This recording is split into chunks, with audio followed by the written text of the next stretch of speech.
strategy over the years and achieved the spirit of the warrior. Today is a victory over yourself of yesterday. Tomorrow is your victory over lesser men. There is a student mentality in all of us that must be tapped into. A student is resilient. A student is disciplined. It is only through discipline that you will experience the freedom of a warrior. A student never surrenders. See, the strategy is the plan. The strategy, the game plan, the plan of action, the recipe, the how must be studied before the first step is taken. I am convinced that so many of us lose because of what we were not willing to study. We must grow a discipline to deliberately investigate what we are getting ready to enter into. We must be calculated as we enter into new seasons, into new relationships. This is the road to becoming a warrior. An experienced, skilled, and calculated soldier. A fighter, a game changer. Somebody who refuses to stay down. This is somebody who is set apart from those who operate in the realm of normalcy. This is somebody who is above and beyond. We got a bit of a work ethic to go after it. A student is a disciple, and a disciple is disciplined. Disciplined to achieve the spirit of the warrior. They are perfectly positioned for victory daily. Discipline is an invitation out of normalcy. A man who studies is a man who is allergic to average. So you are a warrior, and you don't even know it. Take a deep breath. Inhale and exhale. Inhale and exhale. After today, everything is about to change. Because change starts with you. To understand this is to know the difference between men and lions.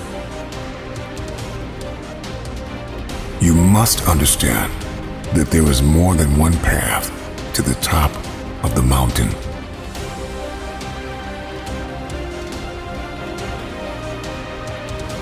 And in this very moment, all you have is all you need.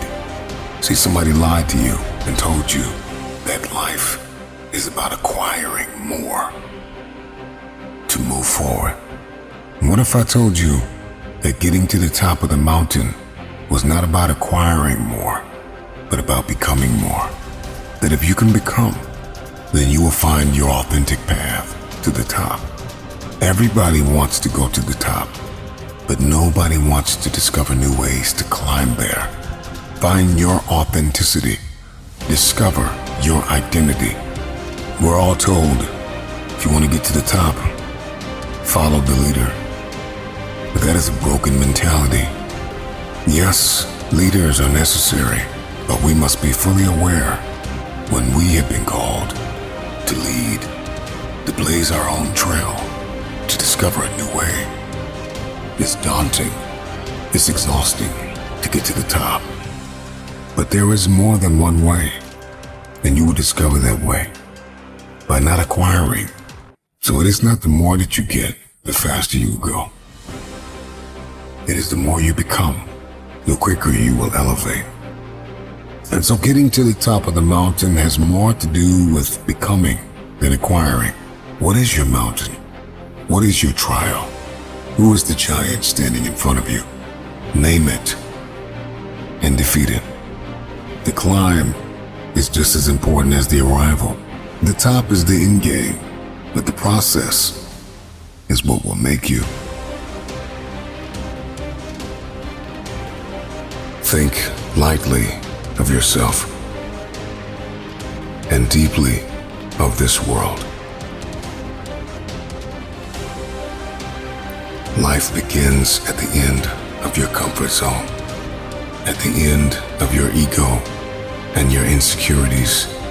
But when you come to the end of yourself and the beginning of the understanding of our world, why we are here, and what is our purpose, then all of a sudden everything changes. Think lightly of yourself and deeply of the world. The world is vast. Over 7.5 billion people walk the face of this planet. There is so much here.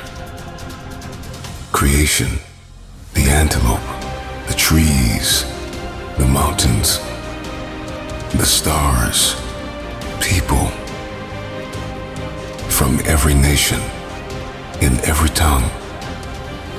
We have economy, we have industry, we have technology. We are more advanced than ever before. So take a moment and agree never to self-sabotage yourself. No more self-condemnation. That you cease to see the opportunities in this world. How beautiful our planet is. To think lightly of yourself and deeply of this world is an invitation out of your ego, out of your insecurities, out of what you think you cannot do. It is to look beyond your program. It is to think of your legacy.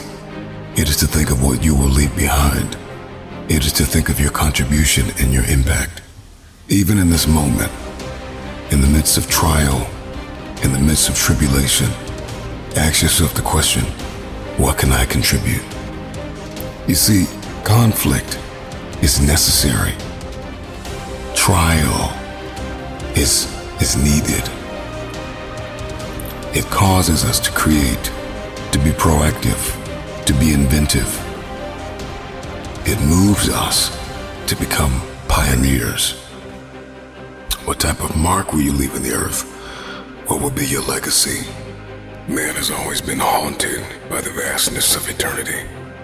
And so we ask ourselves, when we are long gone, will our names remain?